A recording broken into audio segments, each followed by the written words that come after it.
Endotracheal intubation is an important part of airway management. It is best learnt through practice under expert supervision, in our opinion first on a mannequin and then on elective, uncomplicated and fasted patients. This lesson aims to prepare you for these practice sessions, and our narrow focus is teaching the manual skills that will increase your chances of success.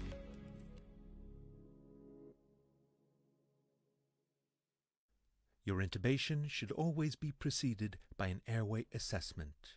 What equipment and personnel does the patient in front of you require? Are there complications you suspect may arise, and is everyone on board with the plan if they do? First, place the patient in an optimal position with the pillow tucked underneath the shoulders. Raise the head relative to the body into the so-called sniffing position. Your goal is to achieve a line of sight to the vocal cords in order to pass the tube through them into the trachea. This requires a laryngoscope. We will teach the traditional direct laryngoscopy, but for filming purposes we use a video laryngoscope that has the same shape. Have the patient inhale 100% oxygen through a tight-fitting mask. When the measured expiratory or end-tidal oxygen concentration exceeds 80%, you've loaded up an oxygen reserve in the periphery of the lungs. If this monitoring is unavailable, pre-oxygenate for a minimum of 3 minutes.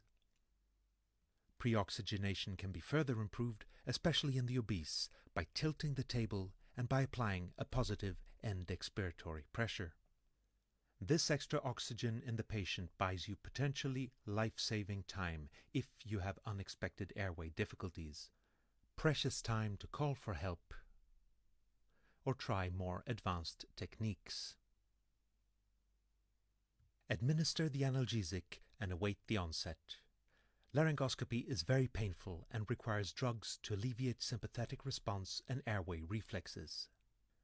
Next, administer the hypnotic. The patient gradually loses consciousness, airway muscle tone, and respiratory drive. From this point on, the patient's breathing is your responsibility. A paralytic facilitates intubation. Traditionally, we would first have confirmed successful face mask ventilation, but no evidence has shown that this prevents airway complications. Therefore, the emerging consensus is to administer it as soon as the patient is unconscious. Open the airways. A 2-finger chin lift may be all it takes. If this isn't enough to be able to ventilate the patient, the next step is a jaw thrust. Open the patient's mouth with your thumbs on the patient's chin and place your fingers firmly behind the angle of the mandible and lift straight up in a decisive manner. Successful ventilation is confirmed by observing the chest wall rising and regular end-tidal CO2 waves on the monitor. If you cannot ventilate the patient at this point, you need to use other equipment and techniques that we will demonstrate in forthcoming videos. While you wait full onset of the drugs, take a moment to make sure that you have achieved absolute optimal positioning before proceeding to laryngoscopy. Do not forget that while you may hold the blade, this is very much a team effort. Open the patient's mouth with your right hand and hold the laryngoscope in your left.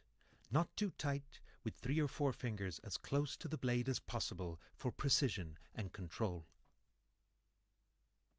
Insert the blade in the right side of the mouth, carefully pushing the tongue aside. The aim is to create an unobstructed line of sight to the larynx by pushing the tongue to the left and lifting the epiglottis, exposing the vocal cords.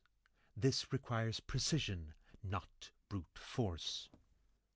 A common mistake at this point is leaning forward, as it feels this will give a better view. It doesn't. Stand upright with the left arm at a 90-degree angle tucked in towards your body. This allows for better ergonomics, better communication with the team, and a better overview of the ventilator, the timer, and the patient. Let's see the laryngoscopy once again. Advance the blade until you see the epiglottis and place the tip in the vallecula, the recess at the base of the tongue. At this point, you can start to apply some force in the direction of the laryngoscope shaft. Sometimes a light external force on the larynx can make the vocal cords spring into view. Ask for your assistant's hand and move it to apply backwards, upwards, rightward pressure, or burp for short.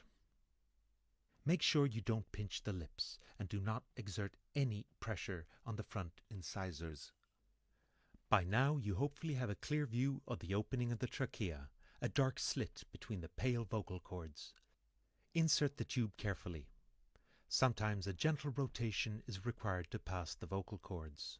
Advance the tip until the cuff has disappeared and the vocal cords are between the two black lines. Ask for inflation of the cuff and carefully retract the laryngoscope. Hold the tube firmly while you confirm that it's lodged in the trachea and not the esophagus.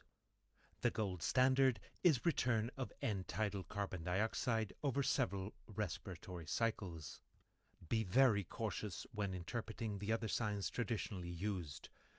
Auscultation finds on both lungs, condensation in the tube, and the symmetric rise of the chest wall, as these may very well be positive despite an esophageal intubation. When you're absolutely certain that the tube is in the trachea, secure it with tape and initiate mechanical ventilation. Congratulations, you have now performed an endotracheal intubation. For more videos on anesthesia and critical care, go to interanes.org or subscribe to our YouTube channel.